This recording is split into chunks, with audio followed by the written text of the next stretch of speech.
Ha, the Rube Goldberg machine. One of the things I've enjoyed about the Rube Goldberg machine is that from something so small and so simple, you can extrapolate all these fundamentals which will relate to every other engineering project that you will ever do. Planning it to budgeting, finding resources, conflict resolution is a massive one that's come from this. Having to deal with when things don't go right and forecasting for when things may go wrong.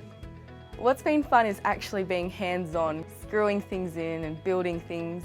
We sat down and brainstormed initially, I think about 20 or 30 ideas. One of the initial ideas we had was for a bottle rocket to be fired up in the air, yanking different split pins out, which is entirely unfeasible, especially when you have to constrain it to one being safe and two being practical. I think the greatest thing about the Rube Goldberg machine is the fact that we're using leftover recycled materials. Like, we haven't really bought much. Most of it's been sourced from either inside the building or from tips, just leftover materials. Building the machine has been the biggest challenge, but it's also been the most rewarding to see it actually come together. Just all brainstorming together and throwing in little ideas led to bigger ideas. One of the men in my team was a builder for a lot of years, and he had background in construction, especially in carpentry, so he wanted to do woodwork.